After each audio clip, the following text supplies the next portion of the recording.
Salve, salve Terra Negra! Com vocês, professor Juninho e professor William. Mais uma vez, em um lugar extremamente marcante na Palestina. Chegamos a Belém, dentro da Cisjordânia. E ao fundo, o Muro da Cisjordânia. Para entendermos este contexto, temos que fazer uma abordagem da Guerra dos 6 Dias, que aconteceu no ano de 1967. Foi na Guerra dos 6 Dias que Israel ampliou de forma significativa seu território. Tomou as colinas de Golã, que pertenciam à Síria. Tomou a faixa de Gaza, que até então era um território destinado ao povo palestino. Tomou também a Península do Sinai, uma área até então egípcia. E, claro, tomou a Cisjordânia. Estas áreas, ou melhor, esta área da Cisjordânia, lá no plano de partilha da ONU de 1947, seria uma área destinada à criação do Estado palestino. Estado que nunca foi criado. No entanto, mesmo sendo destinada à Palestina, esta área, como falada, foi ocupada por Israel na Guerra dos 6 Dias.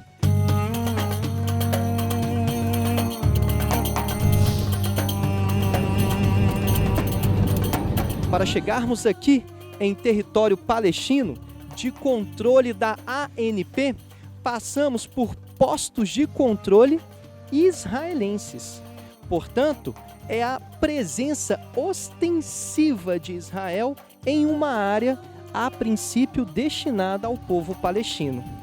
Agora, embora a guerra tenha acontecido em 67, o muro, que está aqui atrás e que é muito grande, não foi construído em 67. Pois é, esse muro é construído no início do século XXI, quando Ariel Sharon, um político da extrema-direita, ocupava o cargo de primeiro-ministro em Israel. Ariel Sharon era o principal líder do Likud, o partido que representa essa direita israelense e que tem dificuldade de negociar com o povo palestino. É um partido que defende o controle israelense sobre todo o território da Palestina. E o Likud ganhou força no contexto da chamada Intifada. Intifada significa revolta das pedras. Ela começa, a primeira delas foi em 87, de uma forma muito simbólica, com crianças palestinas, Juninho, jogando pedras contra tanques israelenses. É meio um símbolo da luta de Davi contra Golias, só que agora o Davi não é judeu, é o Davi palestino, lutando contra o gigante Israel, que tem um poderio bélico muito grande, e crianças que têm apenas pedras para enfrentar os fuzis das tropas israelenses. Até no muro, Juninho, há algumas obras de arte, alguns desenhos, alguns grafites que simbolizam isso. Crianças jogando pedras contra soldados israelenses.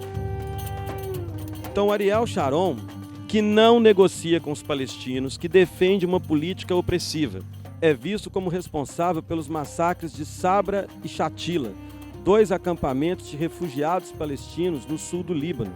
Então há uma revolta muito grande do povo palestino contra essa figura do Ariel Sharon. E no ano 2000, um ato de Sharon foi considerado ofensivo contra os muçulmanos e principalmente o povo palestino, quando Ariel Sharon decide visitar a Esplanada das Mesquitas, em Jerusalém, um dos grandes símbolos do islamismo. Ele já saiu da Esplanada das Mesquitas sob uma chuva de pedras jogadas pelos palestinos. E aí no ano 2000 tem início a segunda intifada. No entanto, quando os palestinos anunciam a segunda intifada, ela não significa mais apenas uma revolta das pedras. Começam a ocorrer também atentados terroristas promovidos principalmente pelo Hamas em Tel Aviv, em outras cidades controladas pelos israelenses. E aí, Juninho, quando os grupos radicais palestinos cometem atentados terroristas, isso fortalece o discurso em Israel de opressão, que é o discurso do Likud. Com isso, Ariel Sharon chega ao poder, ao cargo de primeiro-ministro no ano de 2001, e começa a implementar o seu projeto de construção do Muro da Cisjordânia. Esse muro, na ótica de Sharon, seria uma forma de proteger Israel dos atentados terroristas promovidos pelos grupos radicais palestinos. E ele começou a ser implementado exatamente no ano de 2004. É isso aí. O Muro da Cisjordânia é este muro aqui. E como todo muro, existe uma história por trás. A história que é religiosa, a história é étnica, a história política. Essa parte é com o João e com o Vitinho, que inclusive vão trazer outros muros para vocês. É isso aí.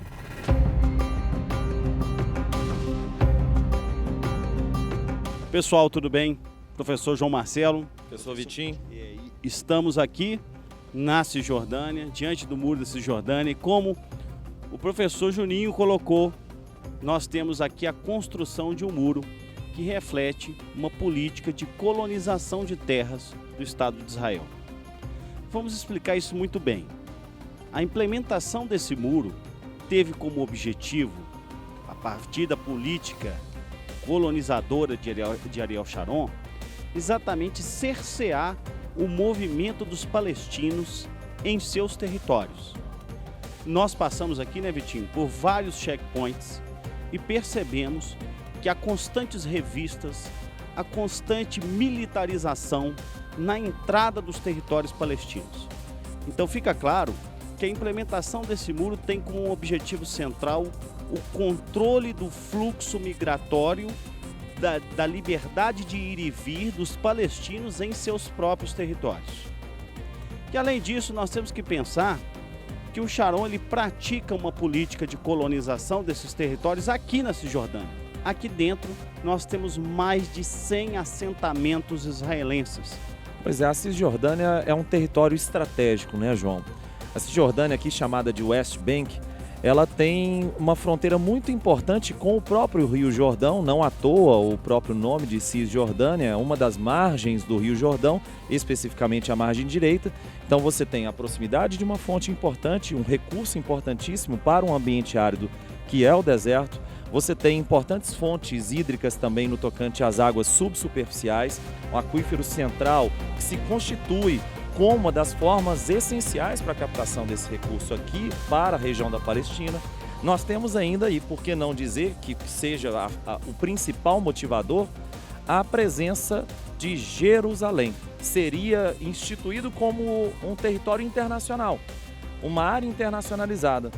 Entretanto, a partir de 47, a cidade de Jerusalém, que fica muito próxima aonde nós estamos aqui, que é Belém, tá? Uma cidade na Palestina, sob controle da Autoridade Nacional Palestina. Entretanto, pós-guerra de independência de formação do Estado de Israel, a porção ocidental de Jerusalém foi tomada por Israel, enquanto a porção oriental ficou sob controle do Estado jordaniano. Esse ponto é interessante para a gente pegar pelo seguinte: Israel, em 67, tomou também a parte oriental da cidade de Jerusalém. Então, agora, nesse exato momento, você tem o controle total sobre a cidade de Jerusalém por parte do Estado israelense. Então, se você tem assentamentos israelenses dentro da Cisjordânia, sendo a Cisjordânia uma das regiões mais fundamentais quanto a recursos, quanto à sua importância e relevância histórica e religiosa, é interessante que Israel oprima, é interessante que Israel mantenha com muita força militar, mantenha de forma belicosa essa região, né, João? Perfeito, Vitor. E nós estamos basicamente enxergando mais um muro. Na visão dos palestinos, esse seria o muro da vergonha. Na visão dos palestinos, esse muro significaria o muro da discriminação, o muro do apartheid. Podemos até fazer uma referência no processo do apartheid na África do Sul, quando foram criados os chamados bantustões, onde a população branca da África do Sul queria confinar a população negra em pequenos territórios, cerceando o direito de ir e vir da maior parte da população naquele momento, que era a população negra. É importante dizer que essa política de discriminação, de segregação, ela foi condenada amplamente pelo Tribunal de Haia, que considera a construção desse muro ilegal. A construção desse muro fere questões básicas, questões humanitárias. Fere de uma forma tão dura que o ar que a gente respira aqui, ele é diferente, né, João? É impressionante. Quando você chega aqui, você consegue sentir na pele toda essa opressão determinada e imposta pelo Estado israelense a essa população da Palestina. É interessante a gente pensar que já existem alguns teóricos considerando isso como a maior prisão do planeta Terra. Você está confinando uma determinada população em um território, quando esse mesmo território poderia ter uma liberdade de ir e vir, quando poderia ter autodeterminação, quando poderia ter mais liberdade de expressão. E falando em liberdade de expressão, João, o que a gente tem aqui na parte interna do muro é muito diferente do que a gente tem na parte externa. Você falou sobre os movimentos de luta, os movimentos de questionamento por parte da população palestina, e na parte interna de todo o muro, você tem obras de arte, você tem grafites, que inclusive foram criados por grandes artistas mundiais, como o próprio Banksy, que o Banksy tem uma expressão muito forte aqui dentro. Os palestinos têm uma conexão interessante com grandes artistas internacionais, e isso é muito legal da gente trabalhar, né, João? Legal demais. E aí nós estabelecemos para você do Terra Negra, para vocês que nos acompanham, uma conexão com esse lugar. Uma conexão com os muros que estão ainda erguidos na nossa sociedade.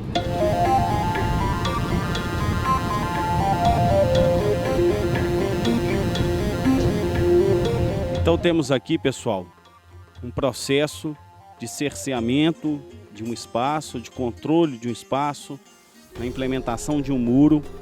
Temos uma contradição nesse contexto entre os dois processos. O processo, a necessidade de controle de território e de defesa de um Estado, e a necessidade de afirmação de um Estado, que é o Estado palestino. Nós temos que lembrar da figura de Yasser Arafat, não é, Vitinho? Se constituiu como o principal ícone e a principal liderança pela luta da liberdade dos palestinos, e essa liberdade que foi tomada à força, tomada de forma bélica a partir do ano de 1948 com a Guerra de Independência de Israel. Eles perderam seus territórios que eram ocupados de forma legítima, de forma efetiva. Então a figura do Yasser Arafat, que inicialmente se mostrava ao planeta apenas como um terrorista, mas posteriormente firmando um acordo de paz fundamental para a história do século XX. O Yasser Arafat, não à toa, foi ganhador do Prêmio Nobel da Paz. Não tem como a gente entrar em um território palestino, não tem como a gente aqui do Terra Negra sentir um apelo diferente aqui dentro e não falar para vocês sobre a importância, a relevância dessa figura icônica para a gente, que é o Yasser Arafat. Isso aí, pessoal. Continua acompanhando a gente e o Terra Negra tem muita coisa para mostrar. Grande abraço. É um momento muito importante aqui para a vida de todo mundo do Terra Negra. Eu agradeço demais o fato de vocês estarem nos acompanhando. Muito obrigado e é emocionante demais, João. Valeu, obrigado.